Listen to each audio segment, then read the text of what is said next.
What's up everybody, welcome to Money Management channel. My name is Andrei and today I'm gonna be doing an update on MMTLP and FINRA saga. I got the cash in the bag, stadium packed. Born a rock star in this life, gonna live it up. And for today's video, guys, I have quite a few news, but I have to admit that none of them are the game changer in our case. Definitely, we have some interesting updates from Next Breach versus Targgart case. Then I will continue with an update from RareDD, and I will show you the information that he discovered just recently. On top of that, guys, I will compare two paths for the resolution that we have on the table right now. So, and before we dive deep into all of this, guys, please hit the like button for YouTube algorithm and drop me a line in the comment section if you think my videos are valuable for you. And let's start with this news. I have to admit that we have more and more news that shows how many violations of SEC and FINRA rules we have on the US stock market. So, 15 hours ago, X-Market News wrote this. Just in, SEC settles charges against Wells Fargo for inaccurate bullshit data. Wells Fargo agrees to pay $900,000 civil penalty to resolve the SEC's charges for over 10 million inaccurate data transactions.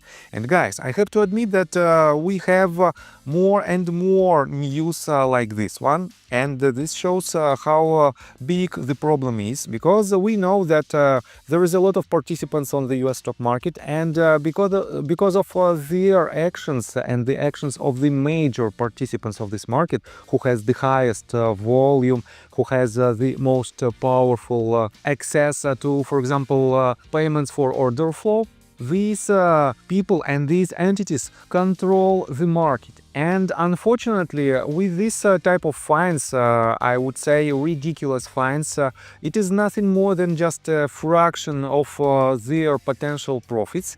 And on the one hand, we can see how many violations are there on the US stock market. At the same time, from the authorities' standpoint, I don't see any actions that might improve the US stock market. And definitely these positions should be changed, and potentially Elon Musk and Vivek Ramaswamy will solve this with their Dodge department. So, and let me show you an update in the Targgart versus Next Breach hydrocarbon case. You can see that Roman Supes, again, yes, Roman Supes published this set of tweets without any conclusions, without any thoughts. It is just a pure 14 pages of this motion to dismiss. And I have to admit that it is quite interesting document. I highly encourage you to read this in its entirety, but I want to pay attention to just table of contents. And we have several main parts, and the most important and the most interesting are the part number 2 and number 3. So, Mr. McCabe, Mr. Hawkins and Miss Aukers are not subject to Section 11. Number 3. The registration statement was not false or misleading. So, here is the subsection A. The registration statement did not misstate the value of the oil and gas properties. Subsection 1. The registration statement did not state what the oil and gas properties were worth. Number 2. The registration statement warned investors that a lease cancellation could affect the value of the oil and gas properties. Number 3. Any valuation would be an inactionable opinion statement. Subsection B. The registration statement did not materially misrepresent the quality of the future audit committee. And subsection C. The Next Breach did not have to disclose additional details about the option agreement. So guys, I have to admit that the defense line for Greg McCabe and Next Breach hydrocarbons becomes more clear, and definitely the judge will make his decision, and we will see what will be the final ruling in this case. But at the same time, guys, I've read all these documents, and I have to admit that at least I have some doubts about these statements, and I have to admit that in each and every report that was made by each and every company, there is a lot of ifs. And these ifs are in the section of risks of these reports, and definitely this is how the company protects itself. And Next Bridge Hydrocarbons and Greg McCabe are not an exception in this list. So time will tell, but let me show you another update. At this time from wait a second. John Burda reposted several tweets, and I want to basically show you just one of them. RareDD wrote this 9 hours ago. Big surprise. Issues related to excess capital premium contributed to meme stock market events. Retail suffered because the regulators and SROs, FINRA, SEC, NSCC, OCC, were too lenient. These shortcomings were obviously still a thing during the time MMTLP traded. Put 2 and 2 together, and he added these screenshots, which explains that potentially MMTLP was also the subject of these regulations. But at the same time, guys, I want to pay attention to several more tweets that was written by RareDD. So, 18 hours ago, RareDD wrote, the New York Stock Exchange investigation into Ari Rubinstein and GTS Securities began in 2021. The post below mistakenly says 2001, and he refers to his own tweet that he wrote on November 15th of last year. And he also added, what follows is a threat that raises questions about FINRA not opening a similar investigation even after the results of the New York Stock Exchange investigation uncovered approximately 6 years of manipulation, including spoofing. And here is his original tweet. In 2021, the New York Stock Exchange began an investigation into Ari Rubinstein and GTS Securities.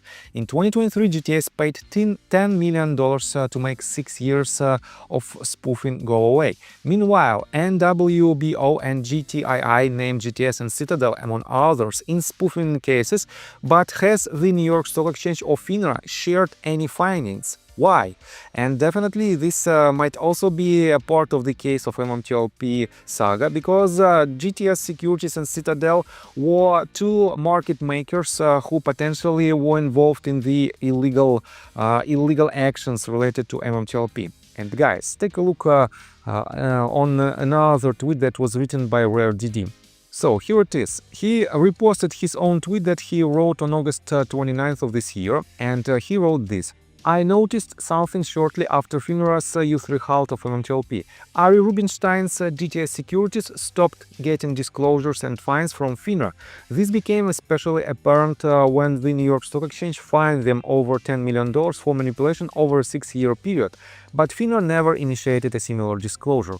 The accusations by OTC issuers against GTS Securities for similar manipulation should have warranted an investigation, but it appears that Rubinstein's membership in FINRA's Market Surveillance Advisory Group and their participation in helping FINRA to locate other bad actors in the HFT space has blinded FINRA to GTS's true motives. From what I've seen by researching FINRA's broker check, paying attention to what agency initiates each disclosure, it appears that when FINRA hires talent from certain member firms, those firms somehow become shielded from disclosures initiated by FINRA. The most recent example is Feral Talib from the notorious perpetrator BNP Paribas. Coincidentally, BNP Paribas has been linked to Ari Rubinstein's GTS Securities since 2017.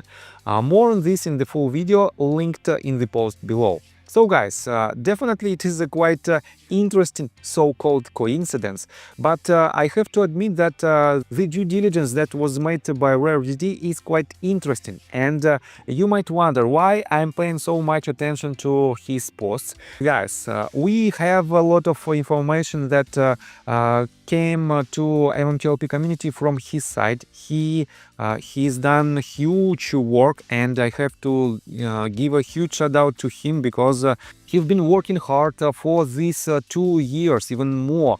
And that is why, guys, I have to admit that we have decent chances to see at least a partial breakthrough in the litigations that we have on the table right now.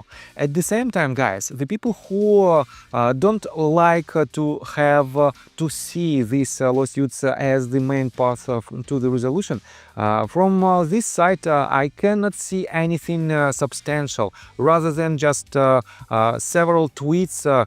For example, wait a second.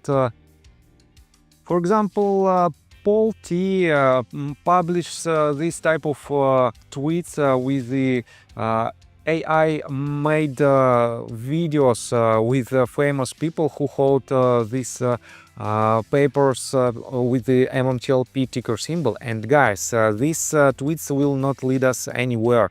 And I have to admit that a lot of people just making this type of hopium tweets instead of making real actions. And I don't want to say that we don't have any people who work behind the scenes. Definitely we have it.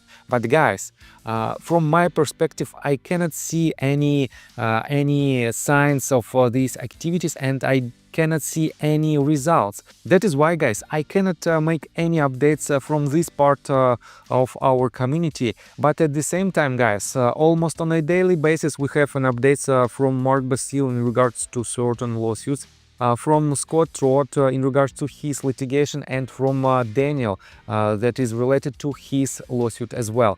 That is why, guys, I'm making these type of videos on a daily basis, and that is why I will continue to do it in order to give you the most recent updates that is related to our case. And guys, let me tell you my personal story. I have a wife and 2 children aged 11 and 15, as well as a small dog.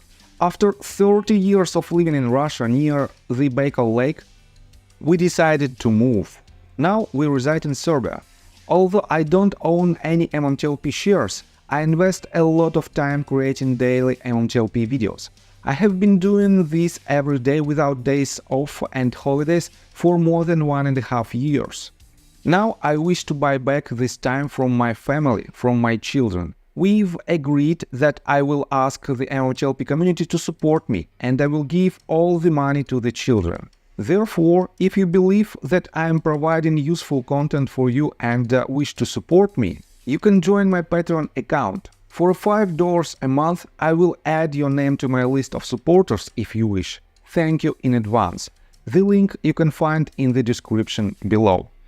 So, I think that's all information that I want to provide you. If you like my video, please hit the like button and subscribe to my channel, and see you guys and girls next time. Bye! I got the cash in the bag, stay